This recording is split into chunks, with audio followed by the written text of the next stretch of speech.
Soeharto adalah presiden terlama berkuasa di sepanjang sejarah di Indonesia.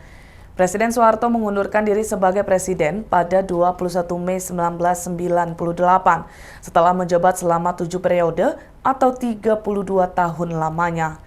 Kemudian Soeharto menyerahkan kekuasaan kepada Wakil Presiden B.J. Habibie yang menandai awal pemerintahan reformasi dalam sejarah Indonesia.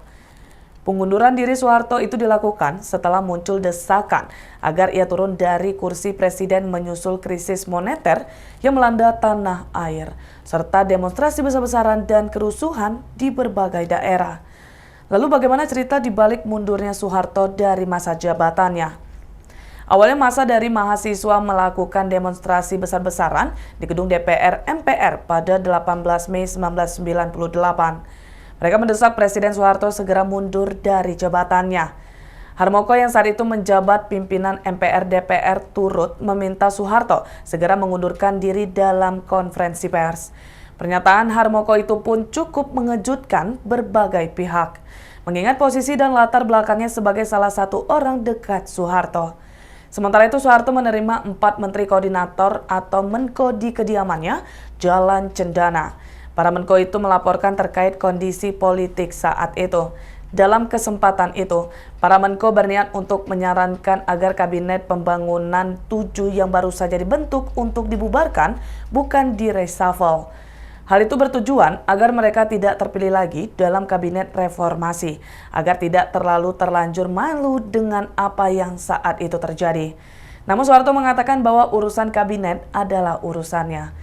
Presiden Soeharto melakukan pertemuan dengan ulama dan tokoh masyarakat pada 19 Mei 1998 pagi.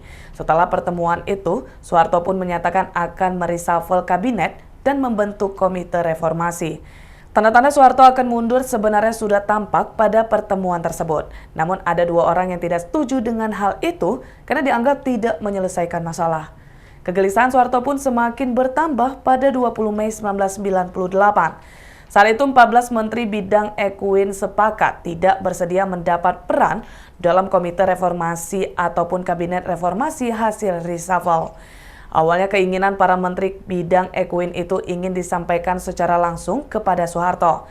Namun akhirnya diputuskan menyampaikannya melalui sepucuk surat. Setelah menerima surat itu, Soeharto merasa ditinggal oleh para menterinya. Soeharto kemudian memanggil Habibie untuk memberitahukan soal kemungkinan mundur. Habibie diminta untuk siap jika kekuasaan diserahkan kepadanya. Probo Sutedjo, adik Soeharto, yang berada di kediaman Jalan Cendana pada malam itu, mengungkapkan jika Soeharto terlihat gugup dan bimbang. Soeharto akhirnya mengumumkan pengunduran dirinya sebagai presiden pada 21 Mei 1998. Pengumuman itu menjadi klimaks dari demo dan kerusuhan yang sudah berlangsung cukup lama di berbagai daerah pada 1998. Para pendemo yang menduduki gedung DPR MPR pun bersukacita atas pengunduran diri Soeharto. Ikuti terus berita menarik lainnya. Jangan lupa like dan share seluruh akun Tribun Medan.